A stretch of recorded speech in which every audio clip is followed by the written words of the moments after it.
back once again with the Renegade Master, D4 Damage with Ill Behavior, Mr. Cuss and Lenjoint. How are you doing, my man? What an intro. Good man, how you doing? I know, what an intro, mate. You're if I ever fight again, you're MCing it. I don't care.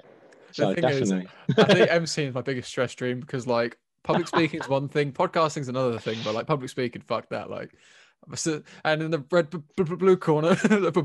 Oh, mate, trust me, it took me a good couple of shows before I got that under control. I had to blag my way through the first few shows. Definitely, yeah. Public speaking has never been one of my good things, but I managed to get quite good at it. So, well, I think I do anyway. Yeah, I say I do. I'm a spazzy white belt public speaker. I think you're like, a couple of stripe blue, maybe purple soon. Who knows? We'll get there. Trying to get up there, yeah. I don't know what. So, how are you anyway, mate? How are you? I kind of lost track of it, but I'm always good, man. Always grateful in these times as well. Being grateful is so important. I love it. Yeah, good man. With all the fights going on, I mean, if your balls aren't tingling seeing these posts, I don't know what is. Like, if the light heavyweight tournament in Bellator, we've got Gilbert Burns and Usman. So, before we start this, I'm going to drop this on you out of nowhere. Yep. Off the bat, you're currently in debt of a Nando's and a vegan pizza, in case you forget. I'll remind you again in case you remembered anyway, just for a bit of fun, twist the knife. So yes, I remember. So now I've got a wager for you. We have Usman and Burns. Tell me you want Usman because I want Burns. Right. This is one of them fights where I'm literally back and forth, 50-50, like this way, this. I'm like, oh, Burns looks like a savage, what he did to Tyron Woodley and, knocking people out and all this sort of stuff. And I'm like, that guy's a savage. But then I watched a bit of Kamaru Usman and I'm like, fuck this guy, he's literally a nightmare, hence his name. But I'm just like, well, fuck, I don't know how Burns is going to beat him. And then I watched some more of Burns and I'm like, he throws a fucking overhand right and a looping left hook and I'm like, that guy went to sleep. Holy shit, he's going to clip Usman. And then I watched some more of Usman and I see him throw an uppercut and fucking sleep the guy on the floor. And I'm like, it's just like back and forth in my head. And I've managed to catch the countdown already for it. And same again, I'm just like, fucking, I don't know which way to go. I mean, there's pros and cons for both because obviously they were teammates. But there's a lot into that, although you are training and you're going pretty hard in the sparring sessions and stuff, but you're not 100% showing everything. Although they do know each other really well. They're both being welterweights or lightweight and then up to welterweight, both being the same sort of size of guys. They would have trained together on a daily basis, all day, every day. Do you know what I mean? Like leading up to fights. Usman's even cornered Burns away in Brazil and stuff like that as well. And obviously having the same coaches, the coaches know each other. I know Usman has gone to Trevor Whitman up with like Justin Gaethje and them guys. Obviously, I knew that already, but then obviously seeing it during the countdown and stuff like that as well. And I love Trevor Whitman, the way he coaches and stuff. So, I don't know. I have a feeling I'm going to go to Usman still. He's going to be still the champion.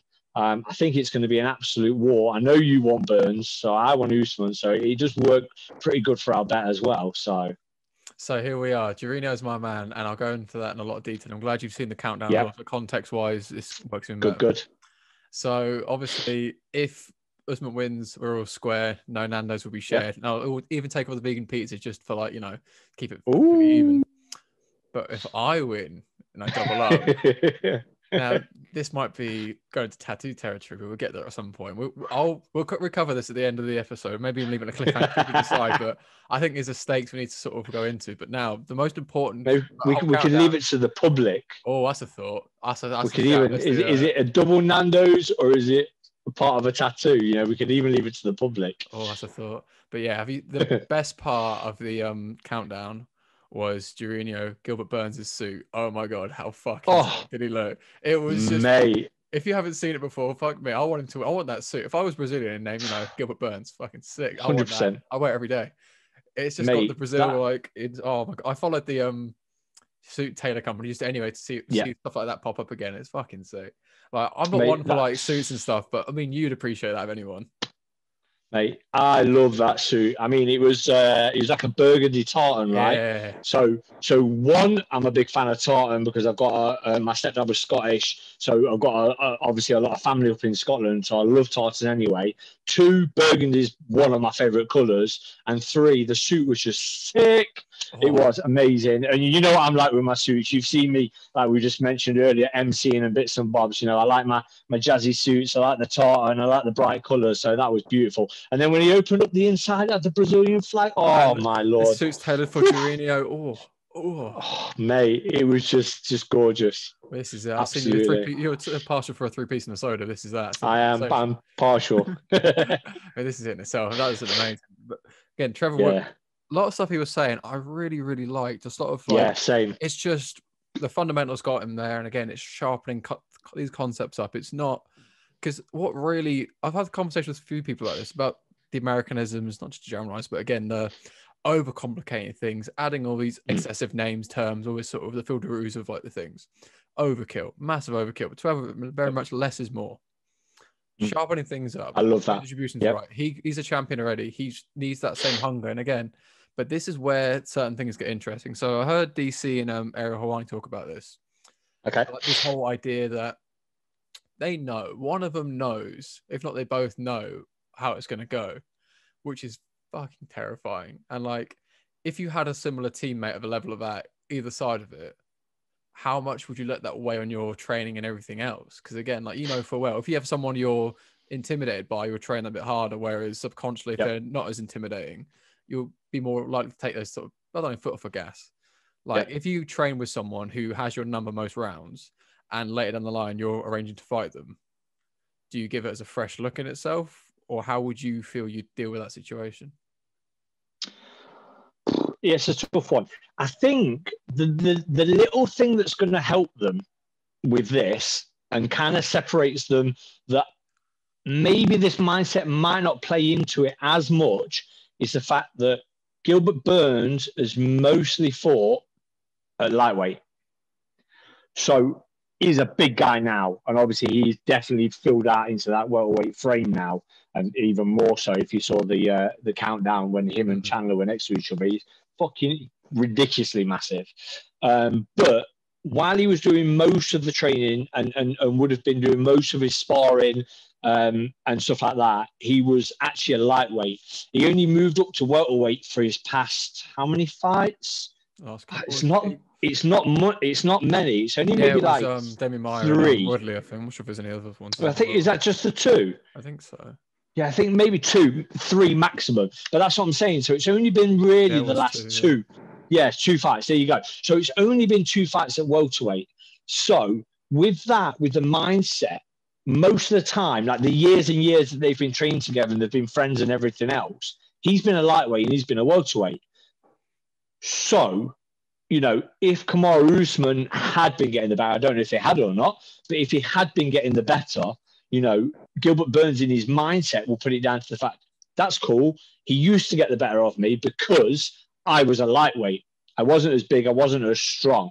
Now I'm a welterweight. It might be different. And I'm guessing for the last 2 sort of fight camps, they probably wouldn't have been trained together as much because Usman was already sort of going away and training at a few different places, you know, just in case. Because, you know, once he beat Maia and he took the Woodley fight, they must have known sort of like, if he beats Woodley, he's coming for me next. So I'm guessing they probably haven't sparred together as much. Now they're both the similar sort of size and build and, you know, that sort of thing. So that might play into the mindset a little bit as well. Now, here is a counterpoint, not against what you're saying, but more so, would you fight a former teammate or even a current teammate, push comes to shove, for like the title contention? Are you one to sort of say, you know, business is business, or is it, you know, it's his dreams and I don't want to take him? I want to sort of find my own way of going around it. If we're talking about UFC gold, then I'm fighting anyone because it's UFC gold. You know, you want to get to the pinnacle of the sport. It's all well and good saying, you know, that's my teammate, you know, I want his dreams and whatever else. And, you know, there's been people in the past that have, you know, Cain Velasquez and DC, you know, they would have never fought. You know, we know that. They were like brothers. But even at that point, it's the fact that, you know, if you're the UFC champion and you've got that gold around your waist, you're getting paid more. You know, you're getting more notoriety. Yeah. You're getting more sponsorship. You know, you're more in the limelight. Not that you want to be in the limelight, but that brings the money. Do you know what I mean? You're getting pay-per-view, you know, all that sort of stuff. And to be able to provide for your family, which they're both family guys and they want to provide for their family, you know, being the champion gives you more benefits. And I know they're teammates, but I would say that family would probably come first. And if it was me and one of my teammates, then there's no way there's going to be any hostilities towards each other. But if it's for UFC gold, then I'm taking it. If it's just because, you know, I want to get a little bit ahead and they want to get a little bit ahead, there's other people out there you can fight. But when it comes to where you've fought everybody and you're at the peak and there's only you two left, you've got to fight each other. I don't know, but that's me personally. What do you reckon to that? Sport is sport, fighting is fighting. They're separate things. If you're going to compete in anything, I would grapple against teammates, I'd fight teammates. I don't really give a shit. It's not malicious, it's business. No, like, of course. It's the only things I'd decide against it, purely logistics of it. Like, imagine having a camp with someone who you're training with. It's just a pain in the ass. Like, BST have got a curtain between mats, which kind of helps, which makes it way more awkward than it needs to be. Like, give a shit. Like, you right, mate? How's your weight cut going? You fat fart, you're looking a bit heavy. Moving a bit slow, you're feeling all right. Maybe a bit of banter might make it a bit easier though, something like that. You know what I mean though. Like, as much as I appreciate, like, some people are very much, you know, they're breaking dreams of, no, not really. It's just like, it's business. No. Like, if you draw people in a competition jiu-jitsu, it's not, oh, if he gets gold or I get gold. It's like, no, just give a shit. You just do it. Yeah. Like, if you're going to compete, it's just business, really. If you take it that personally, like, it's a different thing in itself. And again, obviously, it's horses for course. And push comes to shove, you got to show up and got to have malice. You got to, you know, commit to your shots. Yeah, of course. But again, it's a mutual understanding, respect to an extent. Because again, to retain a friendship after the fact takes another layer of everything else. Because again, if you're fighting each other, then you're friends after the fact. Happy days, you didn't know any different. Whereas if you're friends, then you have fight, then what? What's that relationship after the fact? Now push came to shove and now this is how it is. Then what? Do you still look at them thinking, okay, I reckon I could have got it? Because I've had it even at the gym. We've have Rick Salvaraja and Jefferson George. They fought years ago in Bama. And they trained together. Maybe not that frequently, but again, it's something they're both mature and sort of, you know, got over. But even still, like, it must be a weird thing in itself. No, okay, it went to decision, but, you know, maybe next round, it's like, you know, this is the fourth round of a 3-round fight. We'll see what's what. But again, it's a level of maturity in how you sort of handle the situation and how you leave it and call it a day. Like, have you trained with guys you've fought before? I was literally just about to say this. I trained with one person after I'd fought them. You know, I still talk to quite a lot of the guys that have fought, won and lost against. But there's only one person that I've ever trained with after I fought them, and that was Jeff Lawson. Yeah, so me and Jeff Lawson fought. He clipped me with a great shot just above the ear. Equilibrium kind of went or wobbled a little bit. Made a mistake, shot in, and Jeff Lawson, being the jiu-jitsu guy he is, caught me with a great guillotine, put me to sleep. You know, I can't take anything away from him. It was a great punch. You know, I just literally didn't see it in time. Went to put my hand up, he caught me over the top of the hand, perfect. And then he obviously, after that, he knew all the guys that I kind of trained with anyway from the Roughhouse days, from when they were all together on the Smashers, the Ultimate Fighter, over in Australia. So then Dean Amasinger came over to me and was like, oh, we've invited Jeff Lawson down to do a bit of sparring with us. Is that okay with you? And I'm like, yeah, of course it is. Don't worry about it. And we actually went out and had a couple of rounds together in the boxing ring. So just doing sort of like brawl and brawl type of stuff. And yeah, we had a good little brawl. And, you know, everybody kind of stopped and was like, oh, shit, look, Carsten and Jeff are going at it again. Like, you know, they've already fought and now they're sparring together. And, you know, but, yeah, we had a good couple of rounds and, you know, went back and forth. And then afterwards we had a laugh and had a picture. And, yeah, it was all good. It didn't bother me one bit. You know, obviously I was gutted on the night and you know, I hated him for, you know, a day or two afterwards, like fucking... like you do after a fight, you know, if you're not disappointed and you're not fucking, you know, that sort of thing.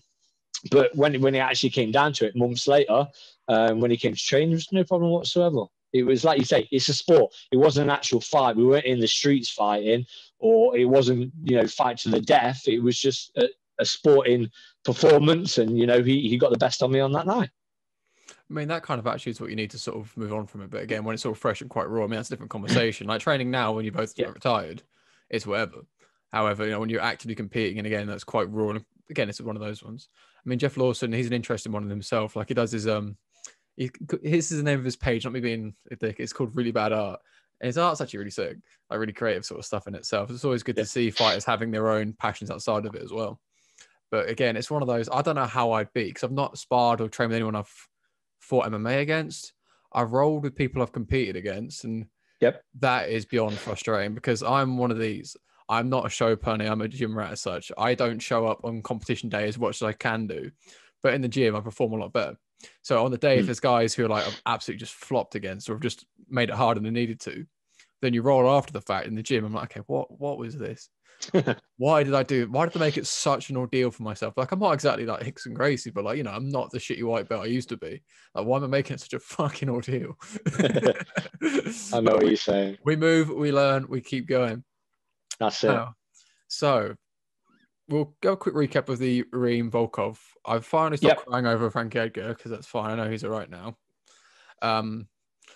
Where do we want to start? Before we get stuck in, anything from that card you were looking forward to, expectations, anyone you were keeping your eye on, anything stood out to you?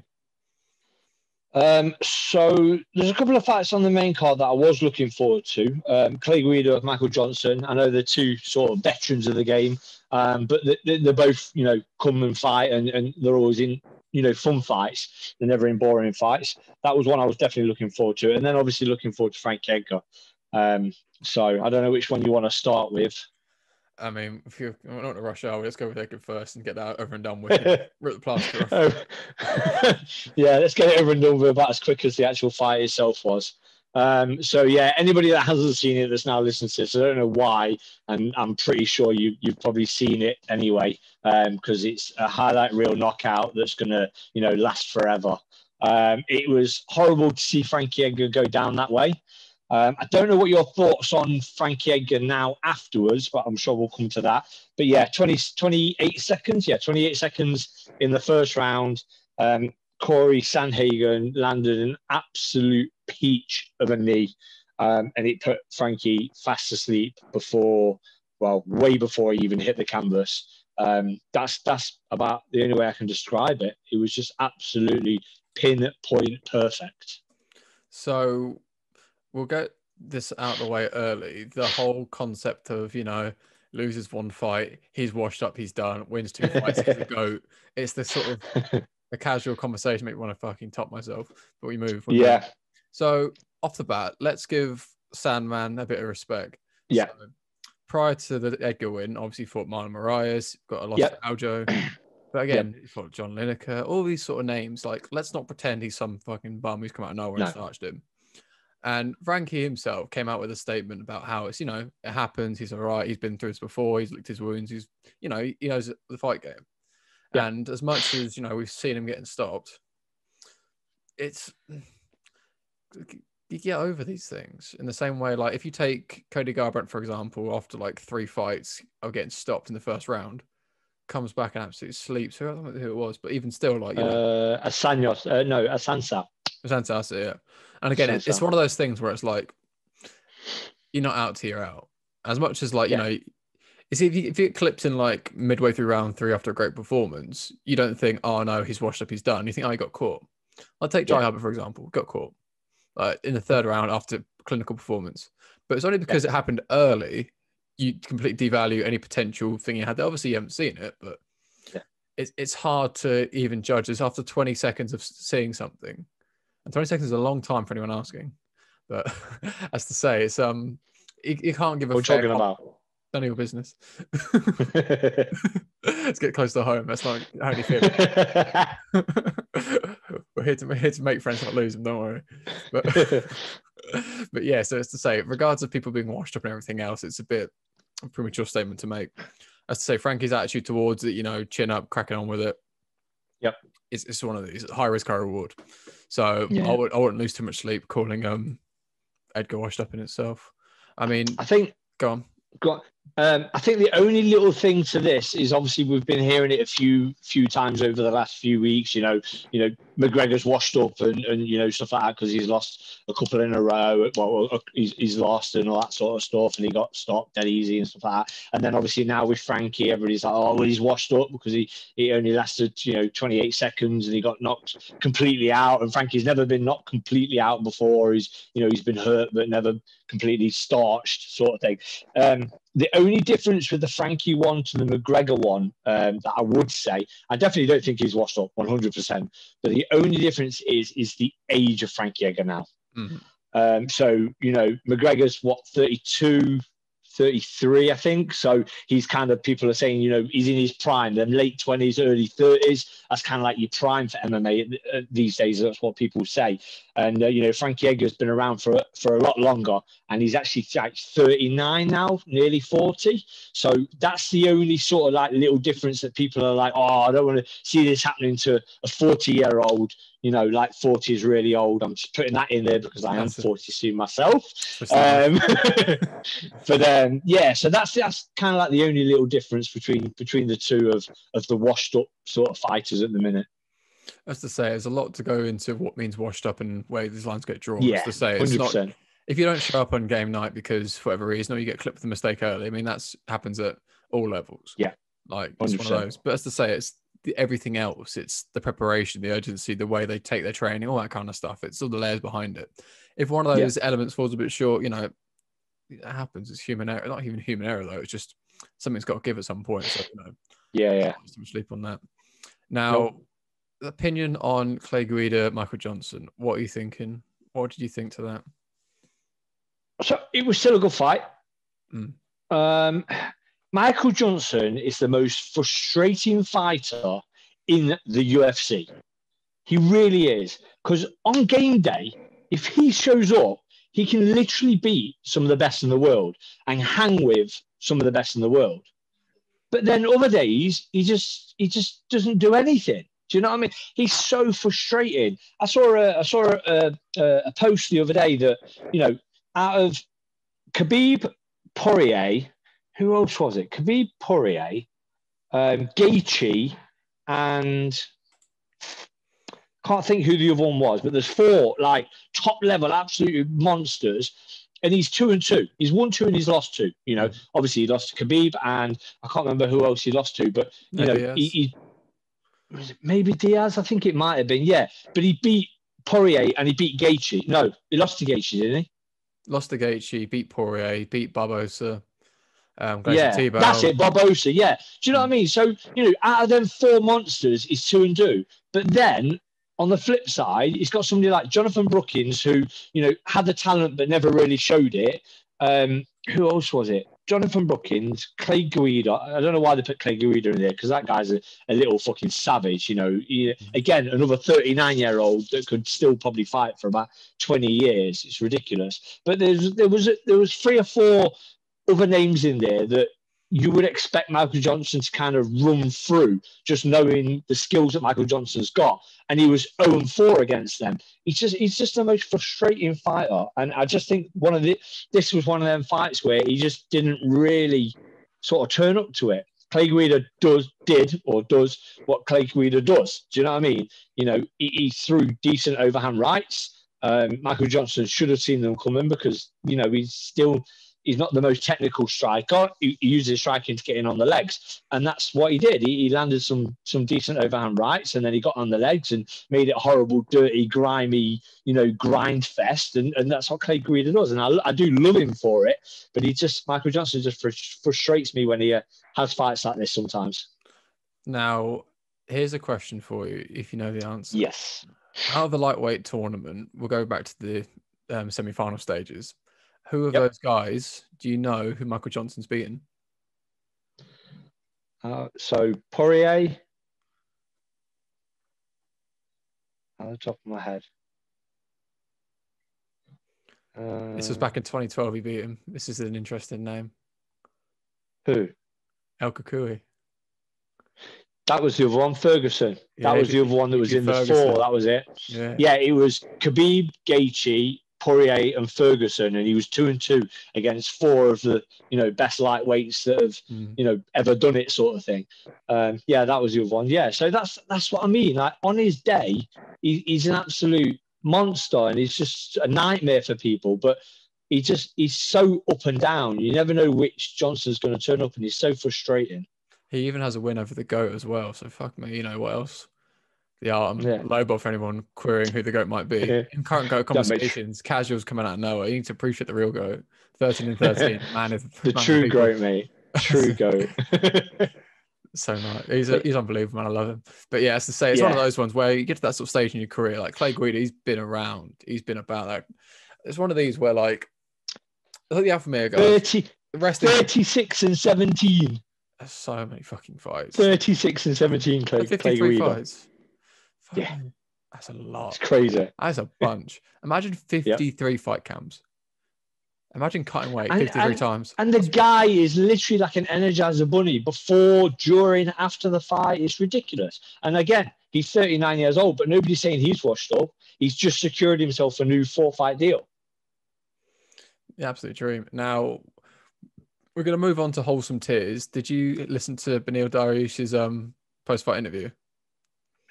Yes. Oh my God, the heartstrings. He's just pure emotion. I think he's one of these guys. It's quite hard to gel with him purely because when Joe Rogan and like Brendan Sharp are so far up his ass, it's quite hard to think, okay, is he actually legit now? Because they're like, okay, this guy is unbelievable, this, that, and everything. Yeah, everyone is. Yeah. But no, the heart, everything, man. He's one of these ones. It's just that level of passion is unreal. Go on. Yeah, 100%. I like him. I like the way he fights. Again, he's never going to be a world champion. I think he's quite happy to know where he is in the division and put on great performances. He's nice and technical. Amazing jiu-jitsu, but he never really wants to use it because he likes to stand and bang. He likes to brawl. He even got told off during the fight by his coach. He's like, look, stop brawling with this guy. You don't need to. Pick him apart, land good shots and take him down if you want to and beat him up down there, but you don't need to brawl with this guy. But I just think he loves it. He just loves a scrap, doesn't he? But this is kind of it, like you want to Who doesn't love a fighter that loves a scrap? You just can't not love him. Well, this is kind of it as well when it comes to that side of things. Well, we talk about this quite a few times where it's the sort of way they sort of define themselves. Are they a technician? Are they a fighter? Are they a martial artist? All this kind of stuff.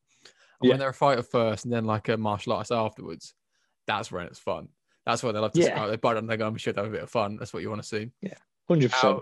On the topic of, oh my God. So the opening fight of the card. So we had talk about Jerome Rivera.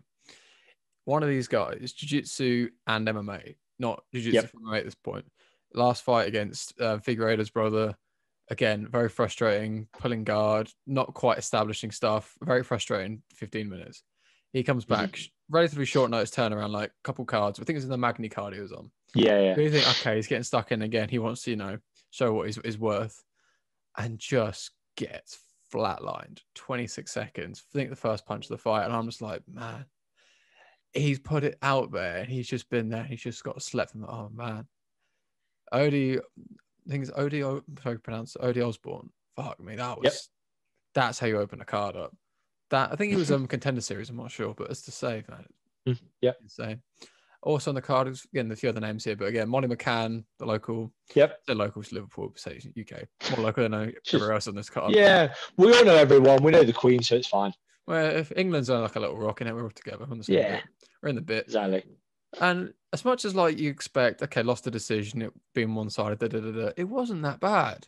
No. Again, I watched it after knowing the results. I'm expecting, okay, maybe a wash up, maybe she doesn't show up. But no, she held her own. She didn't look bad at all. She had a fucking solid armbar. First round was I'll call her Lara. I'm not going to Procopia. I'm not going to butcher that. Yeah. First round Lara, second round Molly, third round Lara. I don't think it was awful. As I say, you can argue 3 rounds to Lara, but even then it's like it wasn't that bad. But again, I feel for Molly because again, like same with Fishy, same with like some of the other UK guys going in the UFC. It's just like you're there, you look fucking good. Why are you not performing the way you can do? And it's just like it's just that potential. Like you're there, you're on the stage. I want to see you get recognition, but just on the day, it's just frustrating. Again, you know what I mean? It's one of these where you want to see him do well, but we'll see what we see. But as to say, You still got time to earn those stripes again. Yeah. Any thoughts on the prelims at all? Any fights you saw you stuck out to you? No, that was about it really, apart from the ones we mentioned. Have a quick look over. No, the rest of them were pretty they're good fights, but nothing to really shout about as such. And main event, have you seen the main event yet?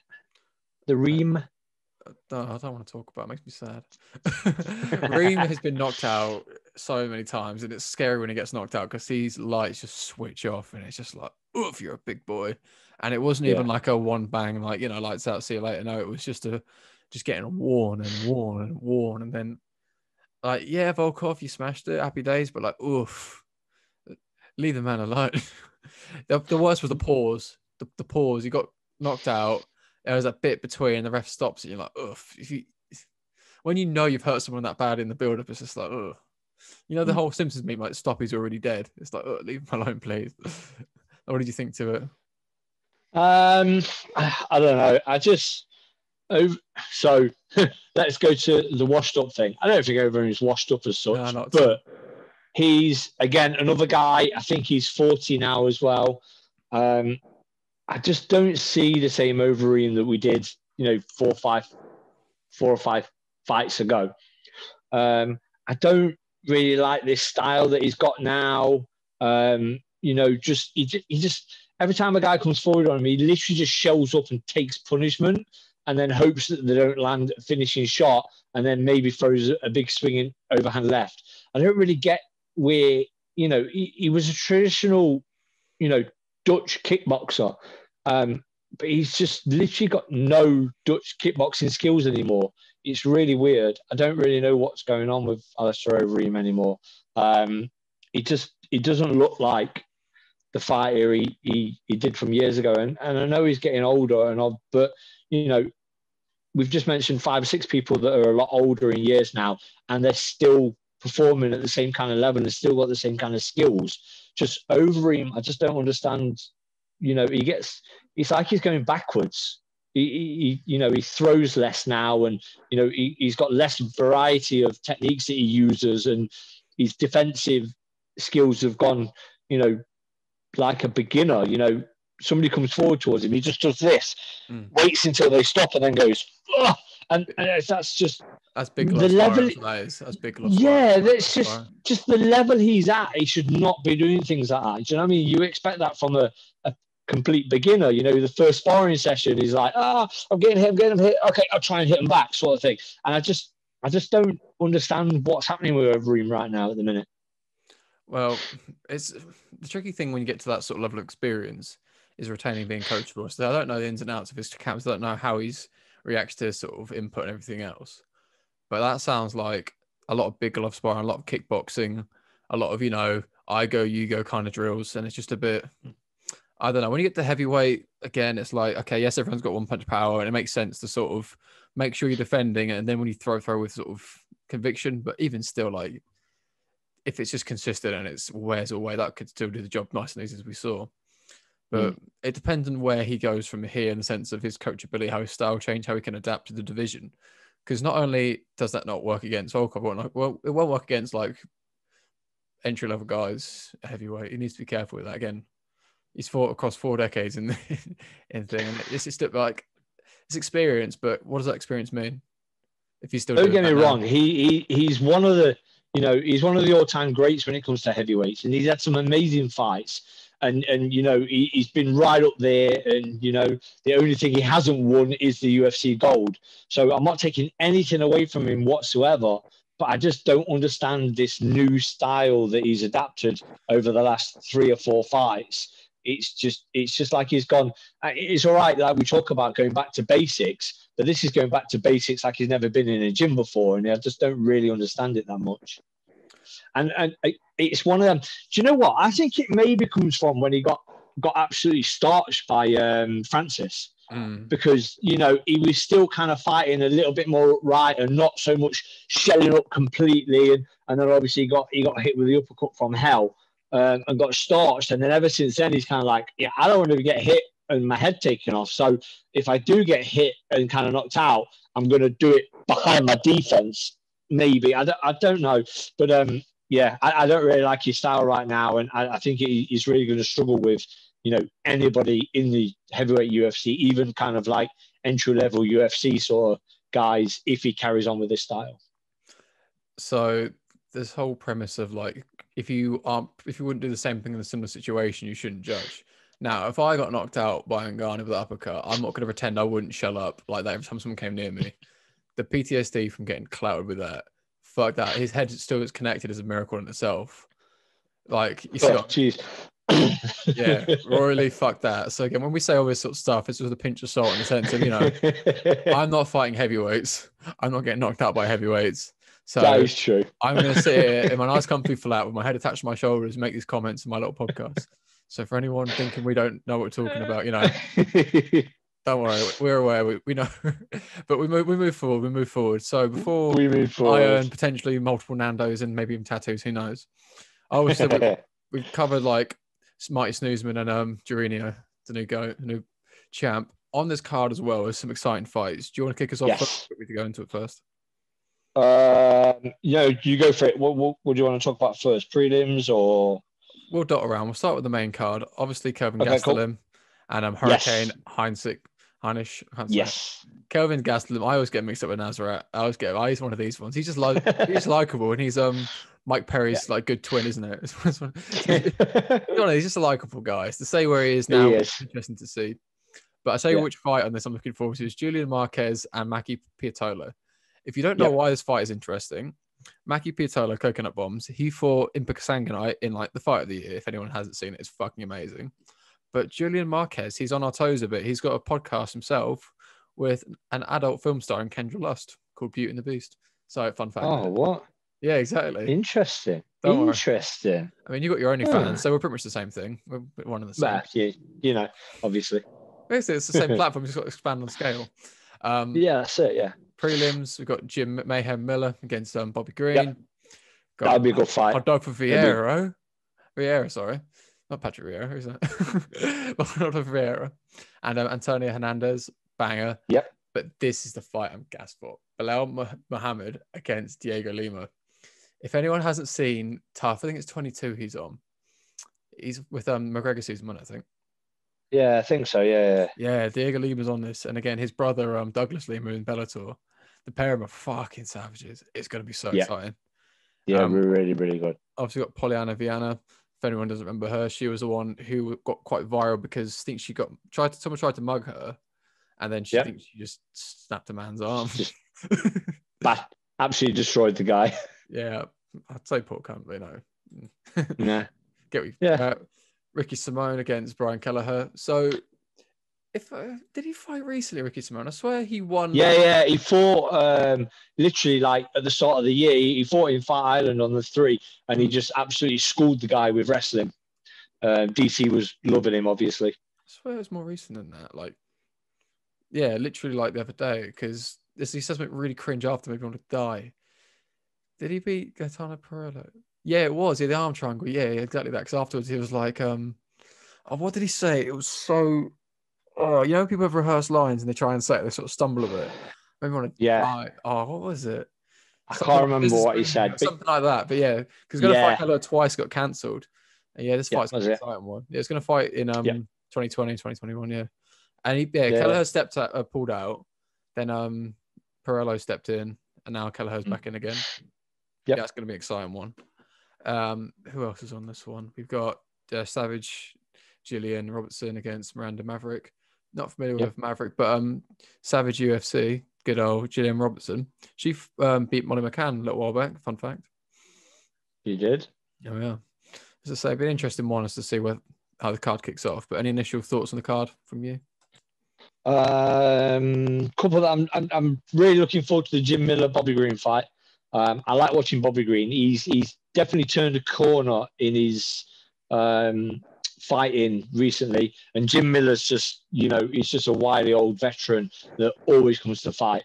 And Jim Miller's looked good as well in his last couple of fights because he's got over that disease. I can't remember what it's called. Lyme's disease. Yeah. He's got Lyme disease, but he's kind of like, he got it all in check now. So he's been fighting for years with Lyme disease, and he's now finally got it all in check. In his last couple of fights, he's looked great. So him versus Bobby Green is going to be a great one for me. And then the Macy Barber one, I'm really looking forward to that, because was it Macy's last fight that she lost to Roxanne Modafferi? I think that was her last one. So I'm really interested to see how she bounces back. Yeah, I'm really interested to see how she bounces back after her first loss of the career, especially obviously being so highly touted and still even after a loss coming in at the co-main event level. So it's going to be interesting to see how she bounces back. Well, this is where you see, some men from the boys didn't really work with the female fight, but that sort of idea that, okay, here we have the hype train, this, that, and the other, the next best thing since sliced bread, this, that, and the other. But once it doesn't pay dividends, they don't show up for the night, it's then what? It's can they pick themselves back up? Do they adapt to the sort of the situation? Then what? That's when it gets interesting. That's where you see where the value really sort of sticks. Because prime example, you get McGregor when he lost to Diaz the first time. If he called it there then and fought anyone else, his stock wouldn't have gone back up the way it had after him fighting again, earning those stripes back.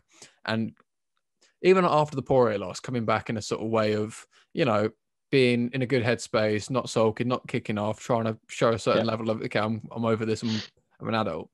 So this is where you see the performances. Like prime example as well, this Aaron Pico. Absolute terrifying man. But he got knocked out in his first fight in the first round of Bellator. I think it was his pro contract. I think it was his debut. It might have been his pro debut. Let me Google that. But Aaron Pico's, he's fucking unreal. But again, if you don't show up on the night, it's then what? Do you have a potential career after the fact?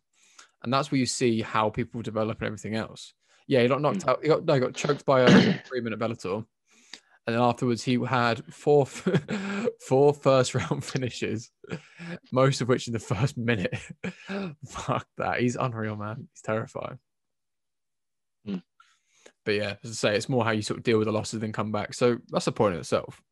When you've lost the fight, how did that affect the following birth? How does a loss in one fight affect the confidence going to the next one? Is the motivation purely based on that for you? Is it something in itself as a separate entity? How do you compartmentalize that? Me personally, it always kind of played on my mind was you're only as good as your last result. It's definitely not the best way to think of it. You got to kind of go, okay, cool. That was that fight. That happened. Let me, go back to the drawing board, get a little bit better, improve myself, get through a fight camp, and then, get the confidence ready for the next fight. I probably got stung a few times just because, in my head, I was still maybe thinking about my last fight a little bit too much going into my next fights. And I ended up sort of losing, 3 or 4 on the bounce towards the end of my career, which was a bit of obviously a shit show for me, but yeah, a bit of a downside to my fighting career. But everybody handles it slightly different. I wish I knew kind of now what instead of what I knew back then, and I think I could have got my headspace a lot better. But that's just part of the game. The mental side of the game, good and bad, has evolved as well as the sport. So I know a lot more. I know how to work on my mental sort of side of the game a lot more now. And, we've got people like, your friend, the English Hypnotist, helping athletes out and stuff like that as well. So, that would have helped me back in the day. And I think that's one thing that really helps people coming back after a fight. And just knowing how good you are, everybody loses, except unless your name's Khabib and you wrestle with bears. But, pretty much everybody loses. Every human loses. So, yeah, every human, some bear wrestling guy from Dagestan, they're not human. So, but, yeah, exactly. But, everybody's got to lose. So it just depends on how you kind of deal with that. I was never a good loser, even when I was a sort of kid and a teenager doing judo as well. So, I never really learned to lose the best way and come back after it, better sort of thing. So I think, things, the way the athletes are nowadays, they've got more tools to use in that sort of sense. So, I think Macy Barber's going to come back good. She's a really good prospect. obviously everybody was on the hype train beforehand, and there's definitely no shame in losing to Roxanne, who's an absolute savage and has been around since the dinosaurs, competing in women's MMA. She literally is the pioneer of women's MMA. So there was no shame in obviously losing to Roxanne. I think she'll come back great, and again, she's got the tools, there nowadays to help her, even if she is struggling a little bit with getting over that fight. There's people out there now that can help that type of thing. Well, that's a huge thing with loss in itself, and that's kind of emotional reaction. That it's very raw, it's very personal, it's something you commit all this time, all this energy in.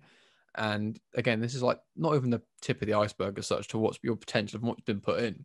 Because this is the frustrating thing with fighting in itself. You get this 5, 15 to whatever window you've got for your competing to show everything you're capable of in this one instance against someone you're not familiar with as such.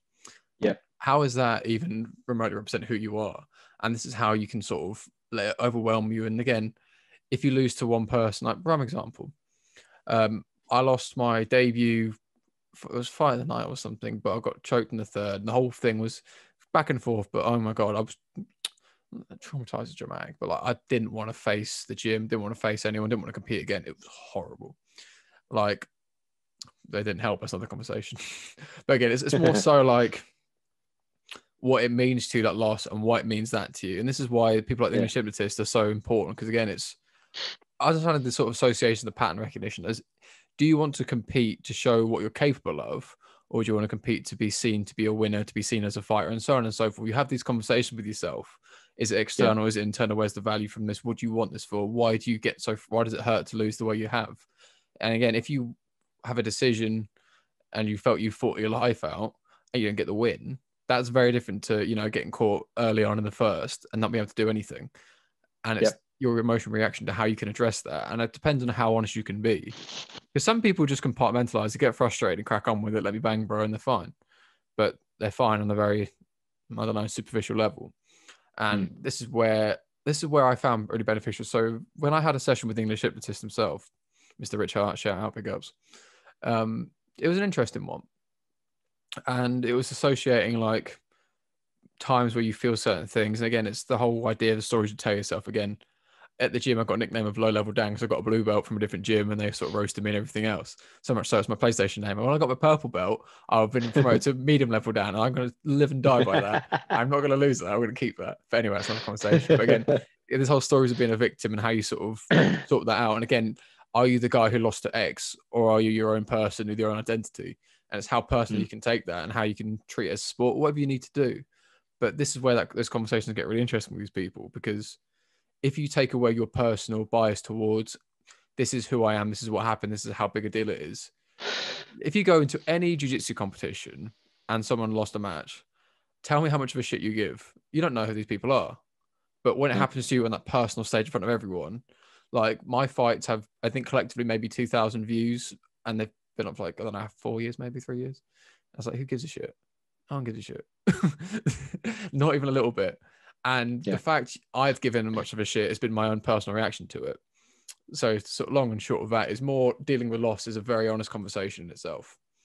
Understanding, one, why it happened, one, why you care as much as you do, and 3, how do you plan to deal with what this is? Because again, if you feel it was this person, I shouldn't have lost to them, what if I don't want to have a rematch with you? Then what? You're just constantly angry and upset the whole fucking time. Like if you wanted to avenge like every loss you've ever had in like competitions, in fights, everything else, fucking hell, you'd be a while, wouldn't you? It's just like, why would you? I don't know. What do you sort of think to that, regards of how you deal with a loss, just from an independent point of view, not so much yourself? Yeah, no, I think everything you said, spot on. It literally, it's an internal thing that you have to kind of deal with yourself, and it goes again with why you're actually fighting. Are you fighting to be the big bad guy in the cage, and winning and stuff? And then when you lose in front of everybody, you're going to lose face because everybody saw you lose that fight. Or are you in there for just because you want to push yourself and challenge yourself in that environment? And like you said, if you have one of my favorite fights, and probably is my favorite fight that I ever had, was a loss, and it was Naranaromani. and we had 3 rounds, and we went back and forth. You know, I went a little bit more back, and he went a little bit more forth, but that's why he got the decision. But you know, it was literally one of my favorite fights.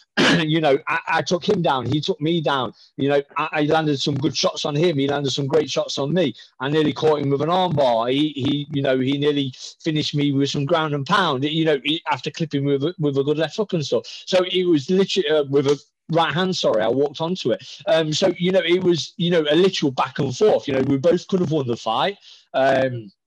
He definitely, you know, pushed on in the last round or so, which is why he got the decision. But it was literally one of my favorite fights because I left everything in that cage.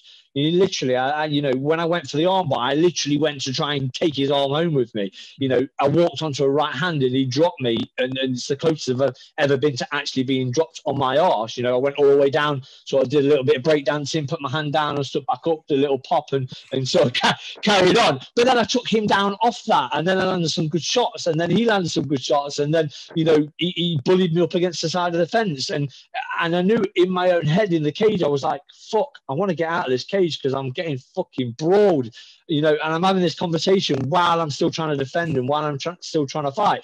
And then he hits me with 3 or 4 shots, and then I'm like, fuck, he's just hitting me with some big shots again. And then I managed to go, nah, fuck this, and push him off and land boom, boom, boom, and like 3 or 4 shots on myself. And, you know, again, back and forth. And I literally, at the end of that buzzer, I was like, fuck, that was a good fight. And again, it's probably my favorite fight, but, you know, I've got wins and it wasn't my favorite fight just because that's probably the most honest fight I've ever had with myself, where, you know, at one point I did think, you know, I could just kind of drop down now and he can hit me 2 or 3 times. The referee's going to stop it and I can get out of it. But I didn't do that. I kind of stood up there and I was like, okay, big breath in, fucking try and turn him and try and land an elbow or try and do a little knee or something. And you know, it's probably my most honest performance, even though it was a loss, and my favorite performance.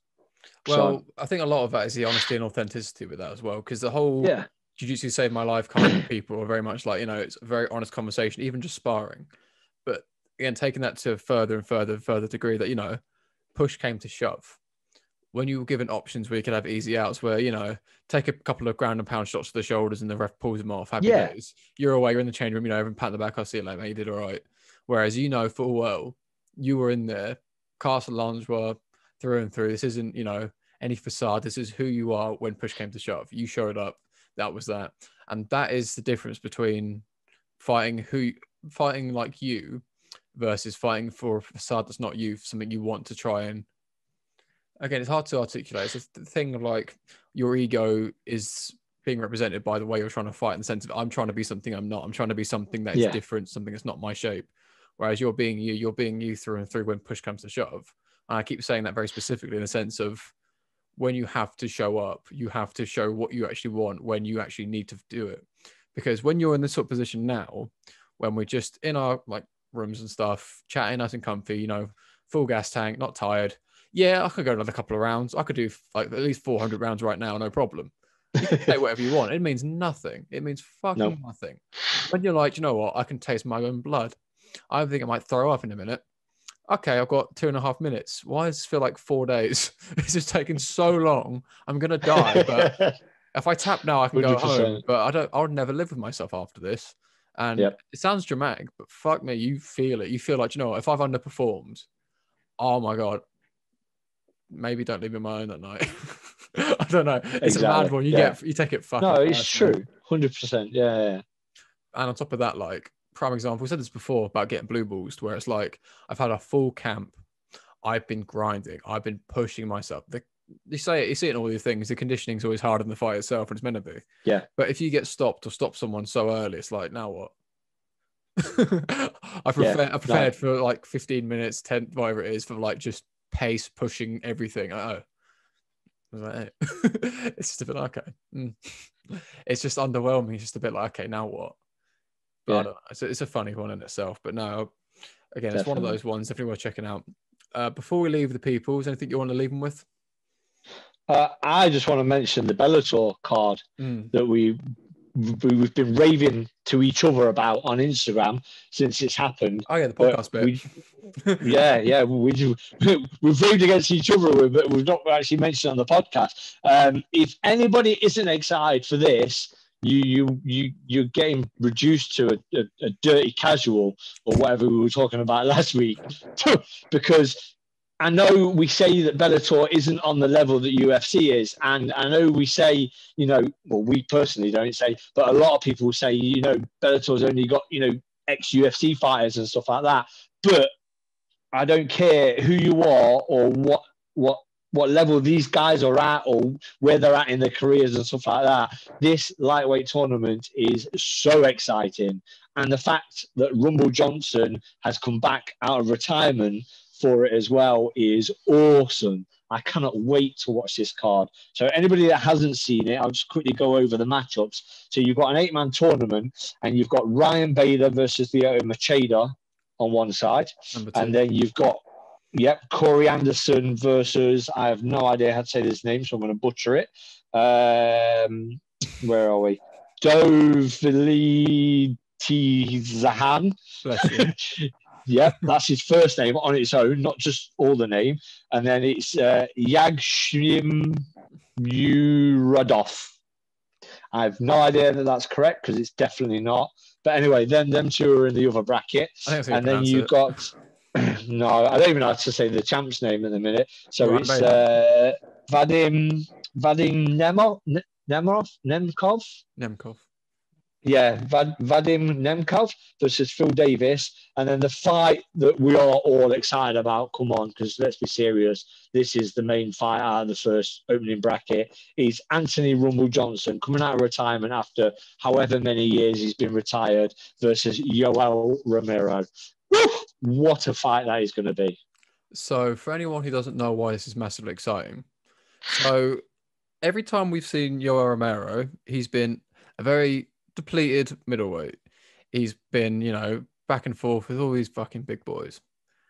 Yep. But now, if you see him in light heavyweight, fucking hydrated, not depleted, not dying, that's exciting. Similar to Anthony Johnson, he's fought as low as welterweight. Look at welterweight Anthony Johnson and trying not to feel sad. He looks miserable. He looks fucking... Oh my God. And you watch He's literally a skeleton. It's so sad. But now it's literally Rumble's skeleton fought at welterweight. Now Rumble Johnson is fighting at light heavyweight. And where this fight gets so exciting for so many different reasons, Johnson's had a long layoff. But outside of ring rust, at that kind of weight division, you got to think wear and tear. You got to think how much he's preserved himself, how much he's kept the maintenance going. So miles on the clock wise, as much as he hasn't had the competition experience in that recent time, I'd be amazed if that even gets in the way. I'd be, I don't know, I can imagine him being a lot fresher, a lot more ready to go. Yep. He's always been active. He's been cutting a lot of weight. I'm on his on Johnson. Only two ways about it. Do you know what? I think I've got more money on Johnson as well. Yoel Romero, I am looking forward to see what he can do at light heavyweight, because I do think it's a completely different animal than he was at middleweight, especially his last few fights. I think the weight cut really took it out of him. I mean, we've seen him have some great wars with, the Reaper and people like that, and Costa and stuff. They had some great fights, obviously, some absolute wars, but hydrated Yoel Romero, after his last couple of performances at middleweight, where he did look like he was struggling a little bit with those weight cuts, it's just an amazing idea, an amazing, idea, an amazing thought that, I can't wait to see. And then, like you said, Rumble Johnson, he's still been in and around the gym. He's at Stanford now, which is, the old Black Zillions and the old, I think it was called 360 Hard Knocks, and now it's Stanford. So he's had like 3 or 4 names, but he's still with the same team, Henry Hoof, with all the guys from there. And pretty much he's been training the whole time. But yeah, I can't wait. That's my fight of the whole tournament so far. For this, and it's only in the first round. But I think I'm going to go with Anthony Rumble Johnson as well. He's going to come back with a bang, and that guy can bang. I think he's got to be one of the hardest hitting, combat sports athletes in history. You know, because that guy can absolute crack. So as well with Sanford MMA, you need to remember the sponsors there. Obviously, big man Linton Vassell, BST boy, shout out. We also got Gaethje. You've got who is it now? Not Gaethje, who is it? Usman's there again. Chandler again. Usman, Gilbert Burns, Michael Johnson. Jackson. Yeah, again. Michael Johnson's there. A guy called, I can't remember his first name, Jackson. You know, another really good welterweight guy. It's the guy with Bellator. He's a really tall heavyweight. Still tall Steve fights people. I don't know what his last name is. I know it's tall Steve fights people is his Instagram. But yeah, Stefan Struve's there as well. Skyscraper. He goes over there and trains. So yeah, they've got a really big team and a really good team of you know, top level UFC fighters and stuff that Rumbles would have been, you know, training with and sparring with and helping corner and stuff this whole time he's been away. This is where things get really exciting as well. And also in this conversation, we've got Phil Davis. So Phil Davis knocked out Linton at the last, I think it was the heavyweight tournament. So if he's got the power at heavyweight, light heavyweight's scary as well, man. It's one of these ones. I think actually did he fight Linton? Let me Google that real quick. I don't know if he fought him at lightweight or light heavyweight or heavyweight. But either way, again, and then obviously, what kind of power? Go on. Yeah, and you've got Bader in there as well, which again he was fighting in the last heavyweight tournament and knocking people out. Obviously not Fedor out, and you know knocking a few other people out of the heavyweight tournament, and he's back down at light heavyweight now. Machida, we've not seen much of Machida, but you know, with that karate side, he's very light on his feet. So you know, there's just such a good mix of people in there. Corey Anderson, you know, he was one of the best in the UFC, and you know, just had a few contract disputes, and then that's why he left and went over to Bellator. So you know, there's such a good mix, and we've not even mentioned the champion as well, who actually holds the belt at this point. So you know, it's going to be such a great tournament. It's just really is a great light heavyweight tournament. So before it kicks off, we're going to put predictions on. I'm saying this now. I want to know who you think is going to win the whole thing. Whole thing. Who do you think is going to do it? I'm going to unofficially say Bader. Actually, I'll officially say Bader. Okay. I'm going to say Bader still. And okay. We have two each. I'm saying Bader, and I'm also saying Phil Davis. Who are you calling? Okay. For, nice. So I'm going to say Rumble, just because that's who I want to win it, because I'm a Rumble fan. And I'm going to say, do you know what? I don't even know this guy, but he is the champ at the minute. So I'm going to go for Vadim, just because he's the champ. And, you know, I've saw little bits of him. I don't know him as well as obviously the ex-UFC fighters. But yeah, I'm going to go for the champ, and I'm going to go for Rumble. Okay, we'll keep that as like an unofficial stake until we decide what we want to put up. But that's the current ranking itself. Very exciting time ahead. Anyone who's watching, I'm wearing the new British MMA scene fightwear from Techie Fightwear, who also do the Fisticuffs Rashguards en route and Fisticuff shorts, all been placed. To say we're taking a lot more steps in the merch side of things. Once lockdown eases up, we've got loads of plans for the YouTube channel. Senor Lingerie, anything from you to leave the people on? No, just, you know, looking forward to this weekend. You know, Kamaru Usman, I'm looking forward to him winning and me wiping my debts with you. Well, I'm looking forward to getting my sleeve drawn out, getting some designs done, you know, having some fun. Or just getting off the debt anyway. Awesome. Thank you again, my friend. Until next time.